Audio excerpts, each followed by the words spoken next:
എല്ലാ സുഹൃത്തുക്കൾക്കും ഉസ്താദ് യൂട്യൂബ് ചാനലിലേക്ക് സ്വാഗതം. ഇന്ന് നമ്മൾ ചർച്ച ചെയ്യുന്നത് 2018 ഒക്ടോബറിൽ നടന്ന കേട്ടറ്റ് കാറ്റഗറി 2 പരീക്ഷയുടെ സൈക്കോളജിയാണ്. നമുക്ക് ചോദ്യങ്ങൾ പരിശോധിക്കാം. ഒന്നാമത്തെ ചോദ്യം: ഒരു അധ്യാപിക തൻ്റെ കുട്ടികളുടെ വ്യക്തിത്വ സവിശേഷതകൾ വിലയിരുത്താൻ ഉദ്ദേശിക്കുന്നു. താഴെ പറയുന്നവയിൽ ഏതുപകരണമാണ് ഏറ്റവും അനുയോജ്യമായത്? ഒരു അധ്യാപിക തൻ്റെ കുട്ടികളുടെ വ്യക്തിത്വ സവിശേഷതകൾ വിലയിരുത്താൻ ഉദ്ദേശിക്കുന്നു. താഴെ പറയുന്നവയിൽ ഏതുപകരണമാണ് ഏറ്റവും അനുയോജ്യമായത്? എ. വ്യക്തിത്വ ഇൻവെന്ററി. ബി. റോഷോയുടെ ink blot test. C. Thematic apperception test. D. നിരീക്ഷണം. ആൻസർ ഓപ്ഷൻ എ ആണ്, വ്യക്തിത്വ ഇൻവെന്ററി. ചോദ്യം 2: ഗണിത ക്ലാസ്സിൽ പ്രയാസമുള്ള ഒരു പ്രശ്നം നിർദ്ധാരണം ചെയ്യുന്ന വേളയിൽ അധ്യാപികക്ക് ഉപയോഗിക്കാവുന്ന ഏറ്റവും അനുയോജ്യമായ പ്രബലന രീതിയാണ്? ഗണിത ക്ലാസ്സിൽ പ്രയാസമുള്ള ഒരു പ്രശ്നം നിർദ്ധാരണം ചെയ്യുന്ന വേളയിൽ അധ്യാപികക്ക് ഉപയോഗിക്കാവുന്ന ഏറ്റവും അനുയോജ്യമായ പ്രബലന രീതിയാണ്: എ. തുടർച്ചയായ പ്രബലനം. ബി. നിശ്ചിത ഇടവേളകളിലുള്ള പ്രബലനം. സി. നിശ്ചിത അനുപാതത്തിലുള്ള പ്രബലനം. ഡി. അനിശ്ചിത പ്രബലനം. ആൻസർ എ ആണ്, തുടർച്ചയായ പ്രബലനം. 3. വ്യക്തികൾക്കിടയിൽ ഒന്നോ അതിലധികമോ സ്വഭാവങ്ങളിലുള്ള വ്യതിയാനങ്ങളെ അറിയപ്പെടുന്നത്? വ്യക്തികൾക്കിടയിൽ ഒന്നോ അതിലധികമോ സ്വഭാവങ്ങളിലുള്ള വ്യതിയാനങ്ങളെ അറിയപ്പെടുന്നത്: എ. വ്യക്തിവ്യത്യാസം. ബി. വൈകല്യം. സി. പ്രതിഭാധനത. ഡി.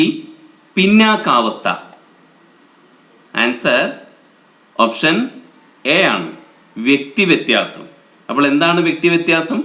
വ്യക്തികൾക്കിടയിൽ ഒന്നോ അതിലധികമോ സ്വഭാവങ്ങളിലുള്ള വ്യതിയാനങ്ങളെയാണ് വ്യക്തിവ്യത്യാസം എന്ന് വിളിക്കുന്നത്. 4-ാമത്തെ ചോദ്യം: ഭൂപടം നന്നായി വായിച്ച് മനസ്സിലാക്കുന്ന ഒരു വിദ്യാർത്ഥി ഊന്നൽ നൽകുന്നത്? ഭൂപടം നന്നായി വായിച്ച് മനസ്സിലാക്കുന്ന ഒരു വിദ്യാർത്ഥി ഊന്നൽ നൽകുന്നത്: എ. യുക്തിഗണിത ബുദ്ധി. ബി. ദൃശ്യസ്ഥലപര ബുദ്ധി. സി. പാരിസ്ഥിതിക ബുദ്ധി. ഡി. ഭാഷാപര ബുദ്ധി. ആൻസർ ബി ആണ്, ദൃശ്യസ്ഥലപര ബുദ്ധി. ഭൂപടം നന്നായി വായിച്ച് മനസ്സിലാക്കുന്ന ഒരു വിദ്യാർത്ഥി ഊന്നൽ നൽകുന്നത് ദൃശ്യസ്ഥലപര ബുദ്ധിയാണ്. 5-ാമത്തെ ചോദ്യം: നല്ല സമായോജനത്തിന്റെ അടിസ്ഥാനപരമായ സ്വഭാവ സവിശേഷതയാണ്? നല്ല സമായോജനത്തിന്റെ അടിസ്ഥാനപരമായ സ്വഭാവ സവിശേഷതയാണ്: എ. മറ്റുള്ളവരിലുള്ള ആത്മാർത്ഥമായ താല്പര്യം. ബി.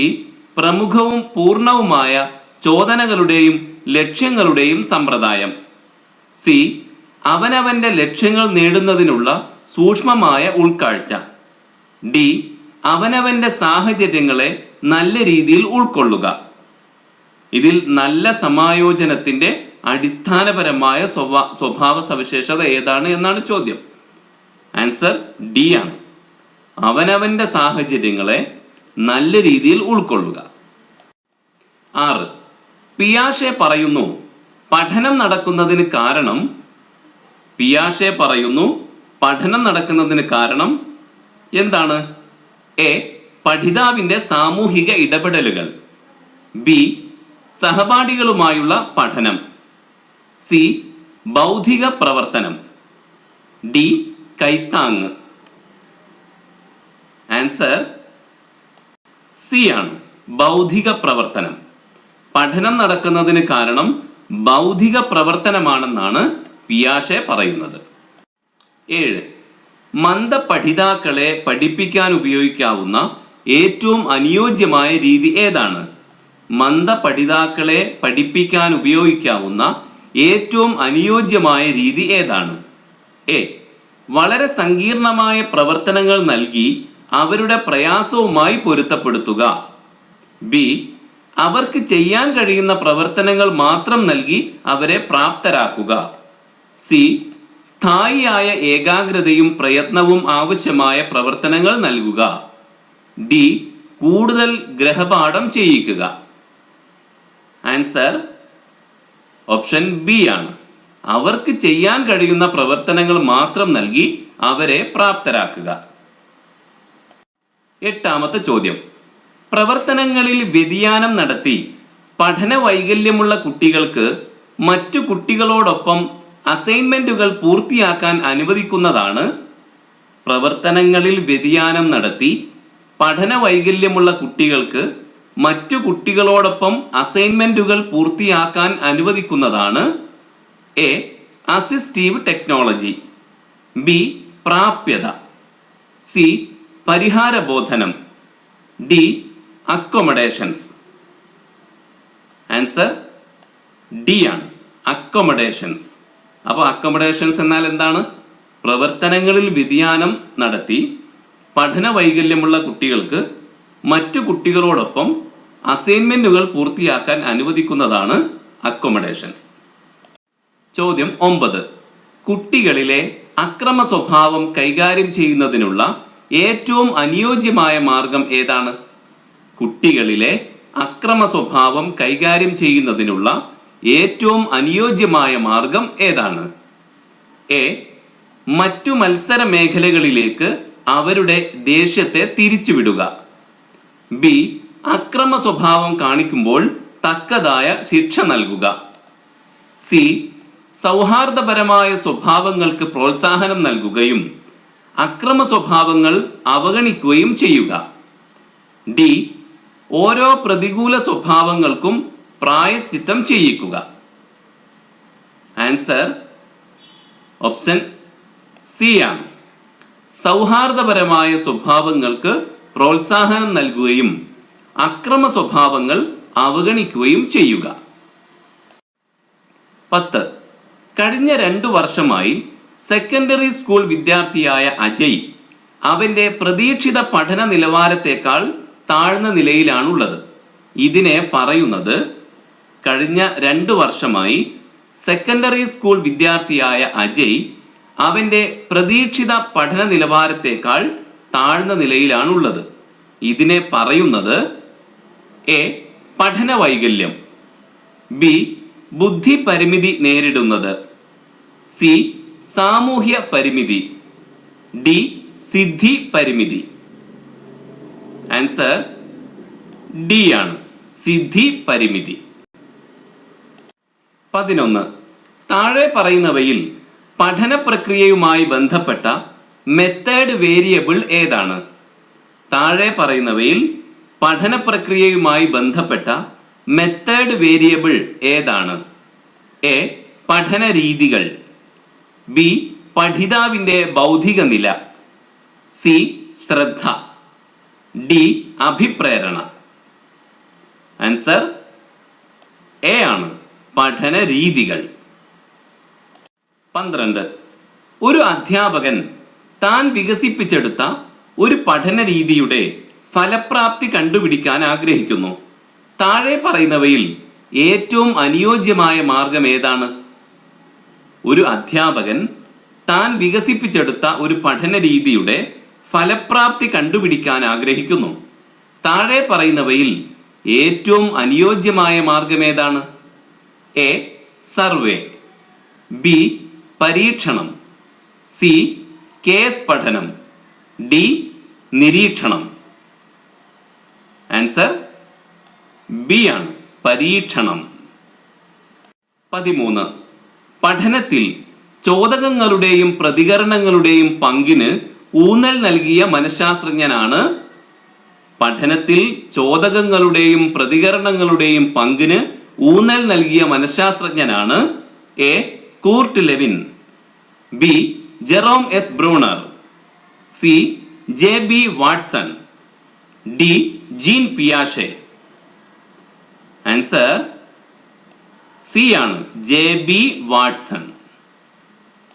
14. ഡിസ്കവറി പഠനം സാധ്യമാകുന്നത് അധ്യാപകൻ ഡിസ്കവറി പഠനം സാധ്യമാകുന്നത് അധ്യാപകൻ എ. ശ്രദ്ധ പ്രോത്സാഹിപ്പിക്കുമ്പോൾ, ബി. ഡെമോൺസ്ട്രേഷൻ പരിശീലിപ്പിക്കുമ്പോൾ, സി. ഇൻഡ്യൂറ്റീവ് ചിന്ത പ്രോത്സാഹിപ്പിക്കുമ്പോൾ, ഡി.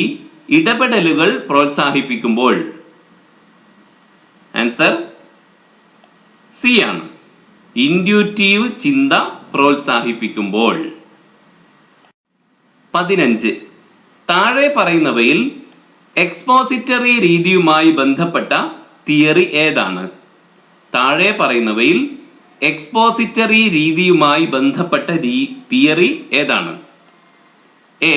മാനവികതാ സിദ്ധാന്തം, B. Meaningful verbal learning theory, C. Gestalt theory, D. Field theory. Answer B ആണ്. Meaningful verbal learning theory. Expository രീതിയുമായി ബന്ധപ്പെട്ട തിയറിയാണ് മീനിങ്ഫുൾ വെർബൽ ലേണിംഗ് തിയറി. 16. ഒരു പ്രൈമറി സ്കൂൾ വിദ്യാർത്ഥിയായ അർജുൻ പഠനത്തിൽ താല്പര്യം കാണിക്കുകയും പഠന പ്രവർത്തനങ്ങൾ ആത്മാർത്ഥമായി പൂർത്തിയാക്കാൻ ശ്രമിക്കുകയും ചെയ്യുന്നു. എറിക്സന്റെ സിദ്ധാന്തമനുസരിച്ച് അവൻ ഏതു ഘട്ടത്തിലാണ്? ഒരു പ്രൈമറി സ്കൂൾ വിദ്യാർത്ഥിയായ അർജുൻ പഠനത്തിൽ താല്പര്യം കാണിക്കുകയും പഠന പ്രവർത്തനങ്ങൾ ആത്മാർത്ഥമായി പൂർത്തിയാക്കാൻ ശ്രമിക്കുകയും ചെയ്യുന്നു. എറിക്സന്റെ സിദ്ധാന്തമനുസരിച്ച് അവൻ ഏതു ഘട്ടത്തിലാണ്? എ. സ്വയം തീരുമാനം വേഴ്സസ് ലജ്ജ, ബി. മുൻകൈയെടുക്കൽ വേഴ്സസ് കുറ്റബോധം, സി. സ്വത്വ സ്ഥാപനം വേഴ്സസ് സ്വത്വ പ്രതിസന്ധി, ഡി. അധ്വാനം വേഴ്സസ് അപകർഷത. ആൻസർ ഡി ആണ്. അധ്വാനം വേഴ്സസ് അപകർഷത. 17. നിങ്ങളുടെ സ്കൂളിൽ ലൈംഗിക പീഡനം നടന്നതായി വിവരം ലഭിച്ചാൽ അധ്യാപകൻ അല്ലെങ്കിൽ അധ്യാപിക എന്ന നിലയിൽ ആദ്യപടിയായി എന്തായിരിക്കും ചെയ്യുന്നത്? നിങ്ങളുടെ സ്കൂളിൽ ലൈംഗിക പീഡനം നടന്നതായി വിവരം ലഭിച്ചാൽ അധ്യാപകൻ അല്ലെങ്കിൽ അധ്യാപിക എന്ന നിലയിൽ ആദ്യപടിയായി എന്തായിരിക്കും ചെയ്യുക? എ. സ്കൂൾ അധികൃതരെ വിവരം അറിയിക്കുക, ബി. ചൈൽഡ് ലൈൻ കേന്ദ്രത്തിൽ അറിയിക്കുക, സി. സംഭവം സ്ഥിരീകരിക്കുക, ഡി. രക്ഷിതാക്കളെ വിവരമറിയിക്കുക.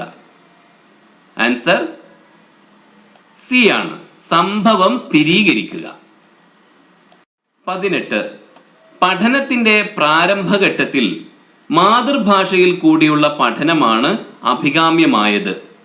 താഴെ പറയുന്നവയിൽ ഏറ്റവും അനുയോജ്യമായ കാരണം ഏതാണ്? പഠനത്തിന്റെ പ്രാരംഭഘട്ടത്തിൽ മാതൃഭാഷയിൽ കൂടിയുള്ള പഠനമാണ് അഭികാമ്യമായത്. താഴെ പറയുന്നവയിൽ ഏറ്റവും അനുയോജ്യമായ കാരണം ഏതാണ്? എ. കുട്ടികളിൽ ആത്മവിശ്വാസം വർദ്ധിപ്പിക്കുന്നു, ബി. സ്വാഭാവിക സാഹചര്യങ്ങളിൽ പഠനം സാധ്യമാക്കാൻ സഹായിക്കുന്നു, സി.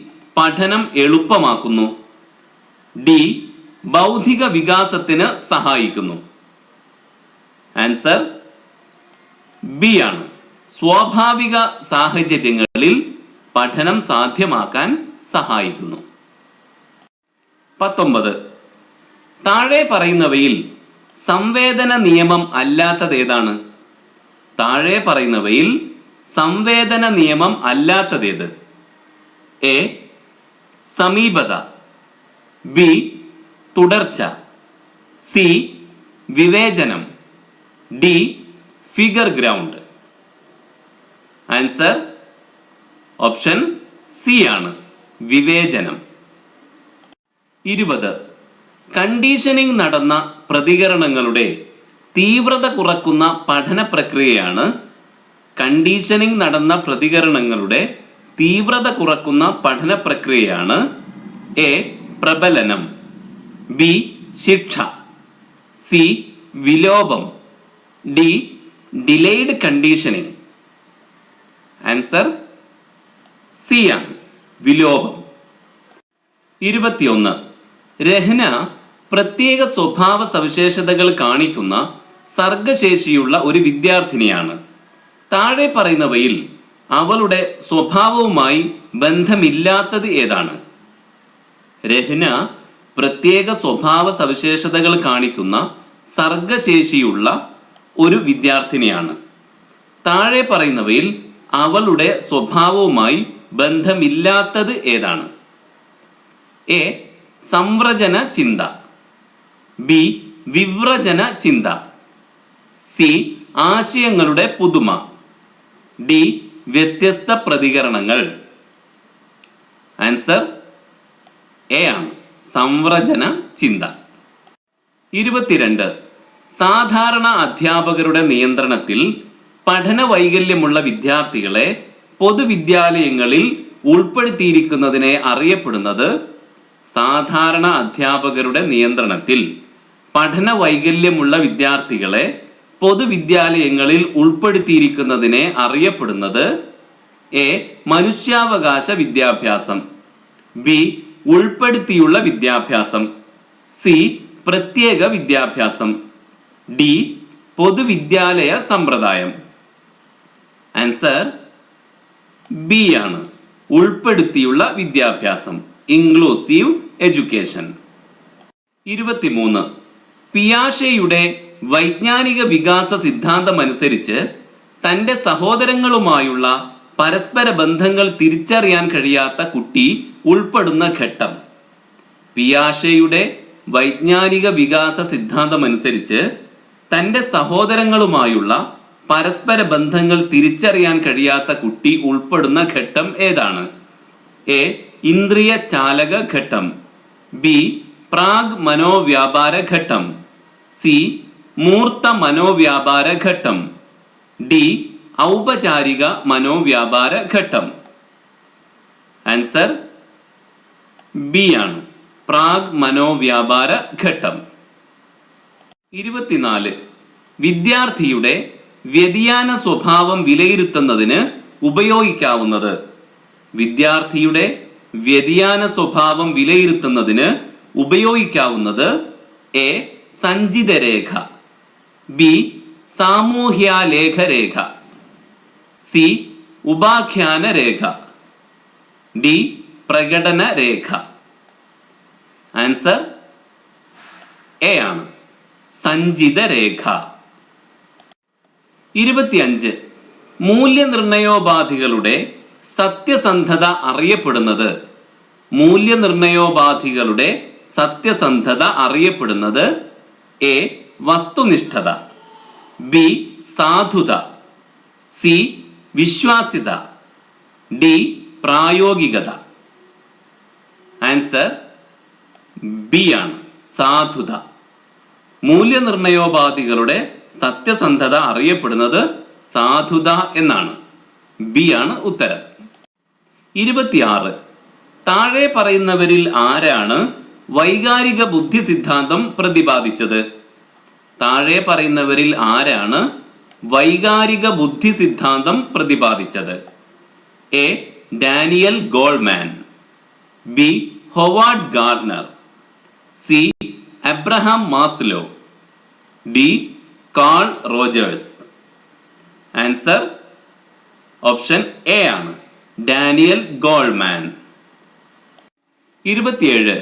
എബ്രഹാം മാസ്ലോയുടെ അഭിപ്രേരണ സിദ്ധാന്തം അനുസരിച്ച് താഴെ പറയുന്നവയിൽ അഭാവ ആവശ്യം ഏതാണ്? അബ്രഹാം മാസ്ലോയുടെ അഭിപ്രേരണ സിദ്ധാന്തം അനുസരിച്ച് താഴെ പറയുന്നവയിൽ അഭാവ ആവശ്യം ഏത്? എ. സുരക്ഷിതത്വ ആവശ്യം, ബി. അറിയാനും മനസ്സിലാക്കാനുമുള്ള ആവശ്യം, സി. സൗന്ദര്യാത്മക ആവശ്യം, ഡി. ആത്മസാക്ഷാത്കാരം. ആൻസർ എ ആണ്, സുരക്ഷിതത്വ ആവശ്യം. 28. താഴെ പറയുന്നവയിൽ പഠിതാവിൻ്റെ ആന്തരിക പ്രേരണ ഉളവാക്കാൻ സഹായിക്കുന്ന മാർഗമേത്? താഴെ പറയുന്നവയിൽ പഠിതാവിൻ്റെ ആന്തരിക പ്രേരണ ഉളവാക്കാൻ സഹായിക്കുന്ന മാർഗമേത്? എ. പഠിതാവിൻ്റെ ലക്ഷ്യം തിരിച്ചറിയാൻ സഹായിക്കുക, ബി. പാരിതോഷികങ്ങൾ നൽകുക, സി. കുട്ടികളെ അച്ചടക്കത്തോടെ ഇരുത്തുക, ഡി. പരസ്പര അധ്യാപനം പ്രോത്സാഹിപ്പിക്കുക. ആൻസർ ഓപ്ഷൻ എ ആണ്. പഠിതാവിന്റെ ലക്ഷ്യം തിരിച്ചറിയാൻ സഹായിക്കുക. 29. പരീക്ഷയിൽ പരാജയപ്പെട്ട അരുൺ ചോദ്യപേപ്പറിനെ കുറിച്ച് പരാതിപ്പെടുന്നു. താഴെ പറയുന്നവയിൽ ഏതു പ്രതിരോധ തന്ത്രമാണ് ഇവിടെ ഉപയോഗിക്കുന്നത്? പരീക്ഷയിൽ പരാജയപ്പെട്ട അരുൺ ചോദ്യപേപ്പറിനെ കുറിച്ച് പരാതിപ്പെടുന്നു. താഴെ പറയുന്നവയിൽ ഏതു പ്രതിരോധ തന്ത്രമാണ് ഇവിടെ ഉപയോഗിക്കുന്നത്? എ. വിസ്ഥാപനം, ബി. പ്രതിപൂർത്തീകരണം, സി.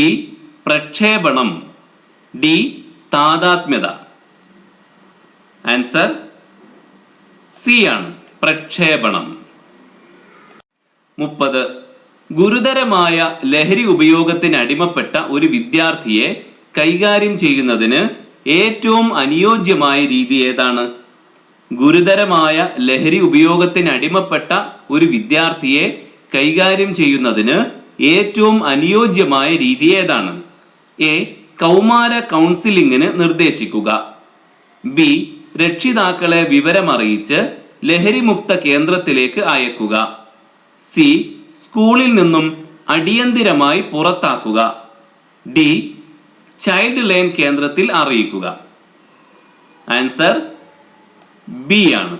രക്ഷിതാക്കളെ വിവരമറിയിച്ച് ലഹരിമുക്ത കേന്ദ്രത്തിലേക്ക് അയക്കുക.